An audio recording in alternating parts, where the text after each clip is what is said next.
He was not a criminal. जैसे आप उनको छुपा कर लेकर गए शीट्स के अंदर।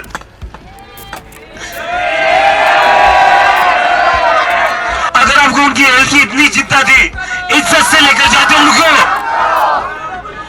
ऐसे छुपा कर नहीं लेकर जाते आप। अगर जंतर मंतर को ये खत्म कर देते हैं तो देश के हर एक कोने में जंतर मंतर बनाने की जनता की जिम्मेदारी है इसके बाद। दोस्तों, मैंने पहली वाली वीडियो रिपोर्ट में आपको बताया था कि किस तरह से सोनम वांगचुक की पत्नी ने सफदरजंग अस्पताल प्रशासन को एक चिट्ठी लिखी थी। वो चिट्ठी वांगचुक की सेहत को लेकर थी। उसमें उन्होंने अस्पताल प्रशासन से मांग की थी। अब एक वीडियो तेजी से वायरल हो रहा है। उस वीडियो में बहुत कुछ ऐसा है जिससे आप समझ पाएंगे कि सरकार किस तरीके का व्यवहार कर रही है और पुलिस किस तरह से बर्ताव कर रही है। उसकी पूरी कहानी आपको इस बहस में समझ आएगी। वीडियो भी मैं आपको दिखाऊंगा। दोस्तों, डॉक्टर ने अपनी क्या मजबूरी बताई वो सब भी बताऊंगा, लेकिन उससे पहले किस तरह से पुलिस वालों ने सोनम वांगचुक को धरना स्थल से उठाया और अभिजीत दीपके की नज़र में ये पूरा मामला क्या है, पहले वो समझ लेते हैं। नमस्कार दोस्तों, मैं हूं परवीन सानी। तो दोस्तों, सोनम वांगचुक को किस तरह से जंतर मंतर से उठाया गया उसकी तस्वीर ये है।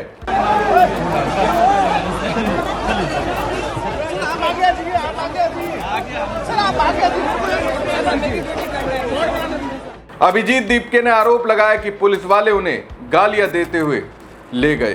दोस्तों, गालियां देते हुए ये अभिजीत दीपके का दावा है और ये स्थिति ऐसी है जिसे देखकर अभिजीत दीपके भावुक हो गए और ये अपमान इस तरीके का होता है जिसके बाद अभिजीत दीपके सह नहीं पाते और भूख हड़ताल की घोषणा कर देते हैं।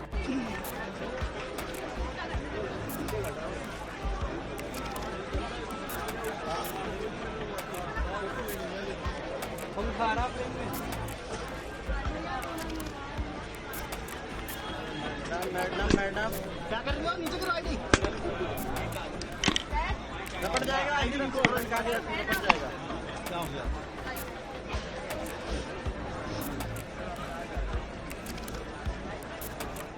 अभिजीत दीपके खुद को काफी देर तक संभालने की कोशिश करते हैं। उसके बाद चुप होकर खुद को संभालने के बाद सुनिए उन्होंने क्या कहा। ये सर ने कहा था मुझे, I didn't want to go to hospital. उनको पार्लियामेंट मार्च करना था, लेकिन जो ये पुलिस वालों ने आज किया है, He was not a criminal. जैसे आप उनको छुपा कर लेकर गए शीट्स के अंदर।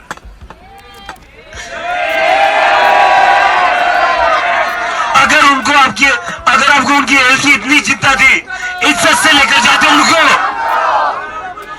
ऐसे छुपा कर नहीं लेकर जाते आप। अगर आपको उनकी हेल्थ की इतनी चिंता थी तो सोनम वांगचुक को आप यहां से इज्जत से लेकर जाते, ऐसे छुपा कर नहीं लेकर जाते आप।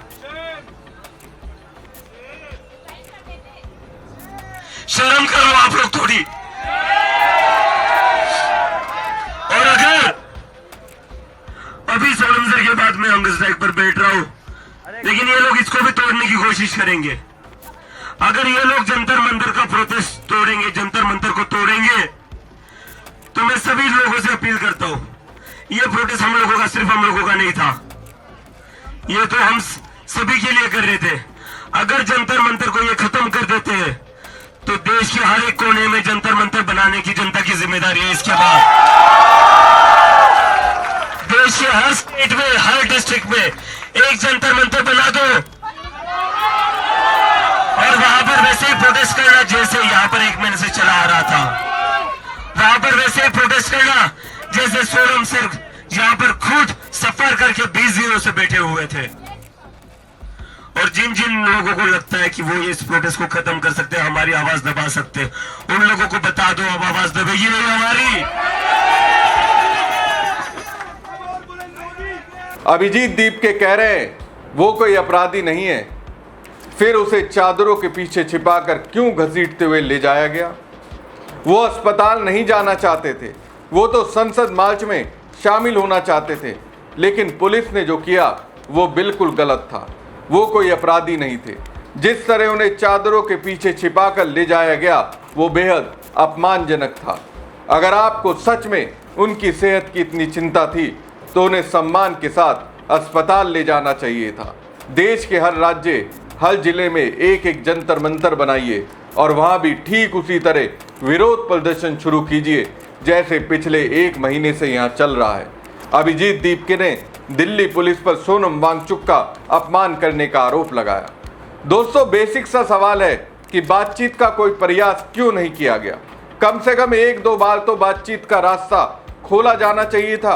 पीएम मोदी को 1-2 मंत्री भेजकर बात करनी चाहिए थी, उनकी मांगे सुनी जानी चाहिए थी। अरविंद केजरीवाल ने भी मोदी सरकार पर निशाना साधते हुए क्या कहा, जरा उसे सुनिए। आज सुबह सुबह जब सो के उठे तो सुनने को मिला कि सोनम वांगचुक जी को बहुत ही गलत तरीके से उठा लिया गया, उनका अनशन तोड़ने की कोशिश की गई है। सादे कपड़ों में पुलिस भेज के चारों तरफ से चादर से ढक के उनके साथियों के साथ बदसलूकी, बदतमीजी करके, धक्के मुक्के मार के उन्हें उठा के अस्पताल में भर्ती करा दिया गया। गांधी जी ने कितने लंबे लंबे फास्ट किए थे, ऐसे तो अंग्रेज भी नहीं करते थे। क्या इसी के लिए हमने आज़ादी ली थी कि एक दिन ऐसा आएगा जब हमारी सरकार हम लोगों के साथ इस तरह से बदसलूकी करेगी? मैं मोदी जी से कहना चाहता हूं कि ये बच्चे क्या मांग रहे हैं। ये हमारे देश के बच्चे हैं, इनके साथ इस तरह की बदसलूकी करना सही नहीं है। ये बच्चे यही तो मांग रहे हैं कि हमें अच्छी शिक्षा व्यवस्था चाहिए। ये बच्चे यही तो मांग रहे हैं कि पेपर लीक नहीं होने चाहिए। ये बच्चे यही तो मांग रहे हैं कि अच्छी परीक्षा व्यवस्था होनी चाहिए। उस पर ध्यान देने की बजाय सरकार का पूरा फोकस इस चीज पे है कि इनके आंदोलन को कैसे फेल किया जाए, इनके आंदोलन को कैसे डिस्क्रेडिट किया जाए, इनके आंदोलन को कैसे अपमानित किया जाए। मैं मोदी जी से प्रार्थना करता हूं कि ऐसे मत करो, इतना अहंकार मत करो। इतना अहंकार अच्छा नहीं होता। इतिहास गवाह है कि जब जब किसी ने इतना अहंकार किया है उस आदमी का नाश हुआ है। वहीं दोस्तों, सोनम वांगचुक की पत्नी गीतांजलि जब अस्पताल पहुंची तो उन्हें फोन अंदर ले जाने से रोका गया। गीतांजलि गुस्सा हो गई और फिर उन्होंने जो कहा, उस पर जो डॉक्टरों ने अपनी बात रखी, उसे आपको सुनना चाहिए। Why you are not letting my phone to be taken up?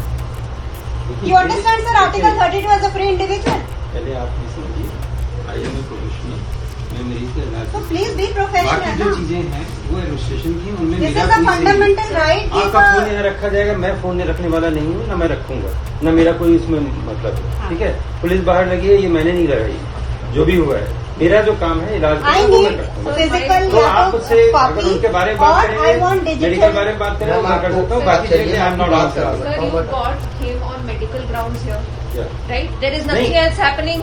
Why are we not allowed to take our phone upstairs? Why are we not getting a digital ये copy of आपको the medical एडमिनिस्ट्रेशन से report? पूछना पड़ेगा। मैं मरीज की हालत के बारे में बता सकता हूँ। Then for this, you're compelling us और क्या कर सकते हैं? मैं केवल उनकी कंडीशन के बारे में बता सकता हूँ, मेडिकल स्टूडेंट के बारे में। दोस्तों, सबसे बड़ा सवाल यही है कि क्या इस पूरे विवाद से बचा नहीं जा सकता था? क्या सरकार एक बार बातचीत का रास्ता नहीं अपना सकती थी? अगर सोनम वांगचुक की तबीयत को लेकर सच में चिंता थी तो उनके परिवार को भरोसे में लिया जा सकता था, आंदोलनकारियों से बात की जा सकती थी और पूरे घटनाक्रम को पारदर्शी तरीके से अंजाम दिया जा सकता था। लेकिन जिस तरीके की तस्वीरें सामने आई, उसने सरकार के इरादों पर ही बहस छेड़ दी और यही सरकार सबसे कमजोर नजर आती है। लोकतंत्र में ताकत सिर्फ फैसले लेने से नहीं बल्कि लोगों का विश्वास जीतने से आती है।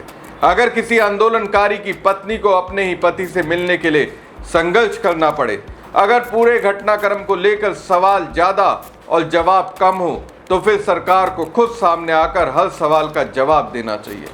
हो सकता है सरकार के पास अपनी कार्रवाई के कारण हो, लेकिन लोकतंत्र में केवल सही होना काफी नहीं होता, सही दिखाई देना भी उतना ही जरूरी होता है।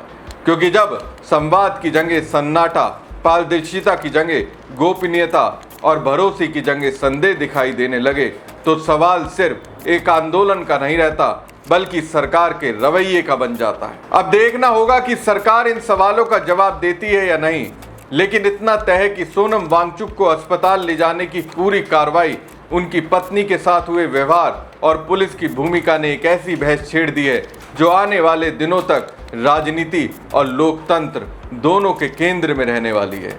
हमारी खबर आपको कैसी लगी कमेंट बॉक्स में कमेंट करके जरूर बताएं। साथ ही पेज को लाइक और खबर को ज्यादा से ज्यादा शेयर कीजिएगा। धन्यवाद। He was not a criminal, जैसे आप उनको छुपा कर लेकर गए शीट्स के अंदर।